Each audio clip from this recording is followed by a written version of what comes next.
রব্বুল আলামিন বলেন, আউযু বিল্লাহি মিনাশ শাইতানির রাজীম, বিসমিল্লাহির রাহমানির রাহিম।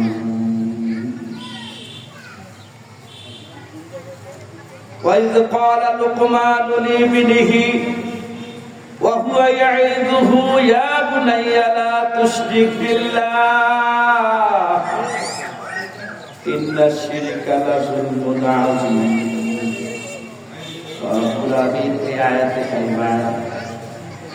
এই আয়াতে কারিমার প্রেক্ষাপট, ভূমিকা, এগুলো বলার সময় আমার খুব কম।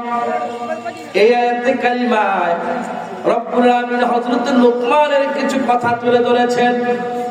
হযরত লুকমান একজন আল্লাহওয়ালা ব্যক্তি ছিলেন। তিনি কোন নবী ছিলেন না, কিন্তু তিনি দ্বীনের কাজ করতেন। আল্লাহ রাব্বুল আলামিন হযরত লুকমানের কথাগুলোকে অনেক ভালোবাসতেন। কুরআনুল কারীমে আমাদের জন্য কোট করে দিলেন। আল্লাহ বলেন, লুকমান তার প্রিয় ছেলেকে যে আদেশগুলো দিয়েছিলেন, এই আদেশগুলো থেকে আমি কথা বলবো। সর্বপ্রথমে লুকমান তার ছেলেকে বলেছিলেন, ওয়াইয ক্বালা লুকমানু লিইবনিহি ওয়া হুয়া ইয়াইযুহু ইয়া বুনাইয়া লা তুশরিক বিল্লাহ। চিল্লাবেন আল্লাহু আকবার। হযরত লুকমান বলেছিলেন, ও আমার প্রিয় ছেলে, প্রিয় বৎস, কখনো আল্লাহর সাথে শিরক করবা না। ইন্নাশ শিরকা লাযুলমুন আযীম। নিশ্চয়ই শিরক হচ্ছে বড় গুনাহ, শিরক হচ্ছে বড় জুলুম। সুতরাং শিরক করা থেকে বাঁচা লাগবে। আমার ভাইরা, এই লুকমানের এই কথাগুলোর দরুন আল্লাহ আমাদেরকে বুঝায়, তোমরাও যারা ছেলের বাবা হবা, মেয়ের বাবা হবা, সর্বপ্রথমে শিরক থেকে বাঁচার জন্য বলবা। কেন বলবা জানো? আল্লাহ বলেছেন, ইন্নাল্লাহা লা ইয়াগফিরু আন ইউশরাকা বিহি ওয়া ইয়াগফিরু মা দুনা যালিকা লিমান ইয়াশা।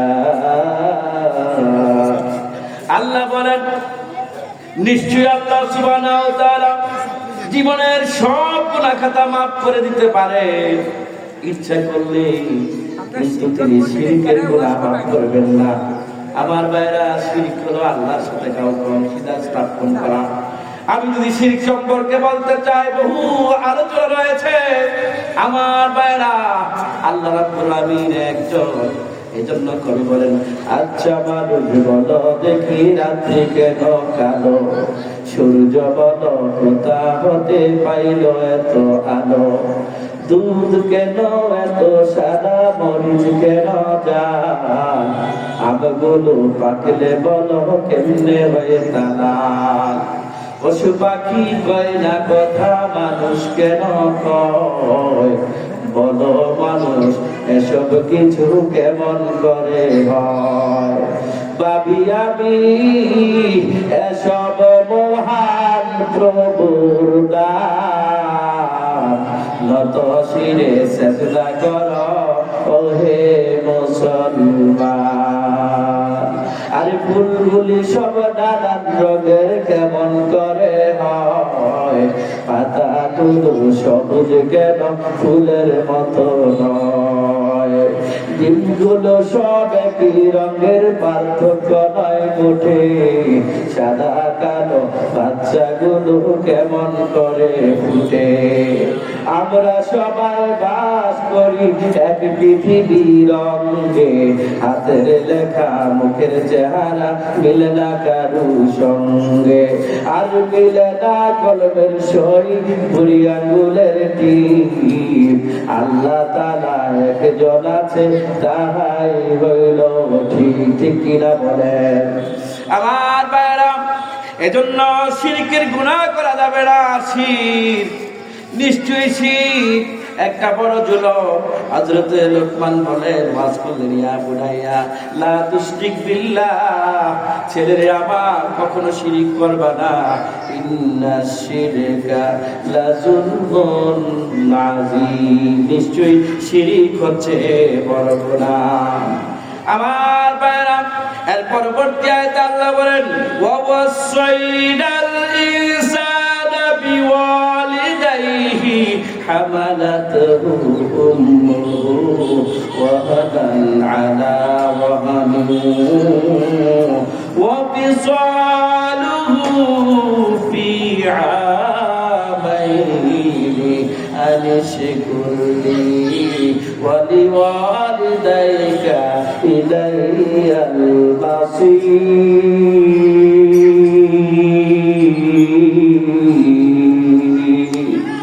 আমার আল্লাহ রাব্বুল আলামিন এই আয়াতে কারিমায় বলেন, আল্লাহ পাক নির্দেশ দিচ্ছেন, আল্লাহ পাক ওসিয়ত করছেন মানুষদেরকে, আল্লাহ মা বাবার সাথে সুন্দর আচরণ করার জন্য, ভালো আচরণ করার জন্য। কেননা মা কষ্টের পর কষ্ট করে সন্তানকে লালন পালন করতে থাকে। আমার ভাইরা, একটু বলে শেষ করে দিচ্ছি, আলোচনার সময় খুব কম। মায়ের একটা কষ্টের বর্ণনা করে তো শেষ করা যাবে না। মানুষ যখন মা যখন সন্তানকে জন্ম দেয়, কত ইউনিট ব্যথা অনুভব তখন মায়ের হয়। আমার ভাইয়েরা, সন্তান যখন মায়ের কলিজায় লাথি মারে রে, এত জোরে লাথি মারে, মাথাটা নিচু করে যখন মায়ের পেটে প্রসব হবে, তখন মায়ের এত বেশি ব্যথা হয়। বিজ্ঞানীরা বলেছেন, মানুষ 45 থেকে 47 মিনিট পর্যন্ত ব্যথা অনুভব করে হুঁশ থাকতে পারে, কিন্তু যখন ব্যথাটা 55, 54 এর বেশি ইউনিট হয়ে যায়, মায়ের তখন হুঁশ থাকে না। মায়ের তখন এমন ব্যথা হয়, ও যুবকেরা, কপালে চুমো দিয়ে বলি, বুকে জড়িয়ে বলি, মাকে যারা কষ্ট দাও, বাবাকে যারা কষ্ট দাও, মনে রেখো তোমার জীবনে অনেক উত্তম আমল থাকতে পারে। মায়ের কষ্ট দেওয়ার কারণে, বাবার কষ্ট দেওয়ার কারণে শীতকালে আল্লাহ জান্নাতে যেতে পারবা না। এজন্য আমার ভাইরা, মায়ের যখন ব্যথাটা 55-56 ইউনিটে চলে যায়, মা বেহুশ হয়ে যায়, ওই মা তখন হুঁশ থাকে না। সন্তান যখন প্রসব করে, তখন একমাত্র আল্লাহ রাব্বুল আলামিন মায়ের জীবনটাকে বাঁচায় রাখে কুদরতি ভাবে। মা যখন বেহুশ থেকে উঠে সন্তানের চিৎকার শুনে মায়ের কানের ভিতরে যখন যায়, আল্লাহ রাব্বুল আলামিন সন্তানের প্রতি এত মায়া, মায়ের এত মায়া, এত মায়া, সন্তানের চেহারার দিকে তাকায়া মায়ের সমস্ত রক্ত জড়ানোর ব্যথা, মায়ের প্রসব ব্যথা, মা বলে যায়, আল্লাহু আকবার, তোমার পেটে ছিলাম যখন ভীষণ বোঝা হয়ে, নীরবে কেঁদেছ মাগো আমার আঘাত সয়ে, আমার রাগি আহার নিদ্রা হয়নি সুলবানা, শেষ বিদায়ের পালকি চড়ে কই চড়েছ মা, শেষ বিদায়ের পালকি চড়ে কই চড়েছ মা। আমার ভাইরা, আমি একটা হলো শিরকের বিষয়ে কথা বললাম, কারণ কথা বলার সময় খুব কম। আমি এটা চিন্তা করেই বসি যে আমি যদি 1 মিনিট আমার ভাইয়ের সময় খাই, এটা একটা রিজিক। এজন্য আল্লাহ পাক আমাকে এটা লেখা ছিল আমার কপালে, এত মিনিট সময় তুমি শিকারপুর আব্দুল কাদের জিলানী মাদ্রাসার মাহফিলে কথা বলবা। সুতরাং এর বাইরে আমি যেতে চাই না। তুমি যে মেসেজটা দিয়ে দিতে চাই প্রিয় ভাইরা আমার, 1 নাম্বার হলো শিরক থেকে বাঁচা লাগবে, 2 নাম্বার হলো মা বাবার খেদমত করা লাগবে। আমরা যদি এই কাজগুলো করতে পারি, আল্লাহ পাক আমাদেরকে জান্নাত দিবেন। আল্লাহ যেন সকলকে জান্নাত দেয়। মাহফিল কর্তৃপক্ষ সকলের জন্য দোয়া করে, ম্যানেজমেন্টের জন্য দোয়া করে, এই মাদ্রাসার জন্য আমি কল্যাণ কামনা করে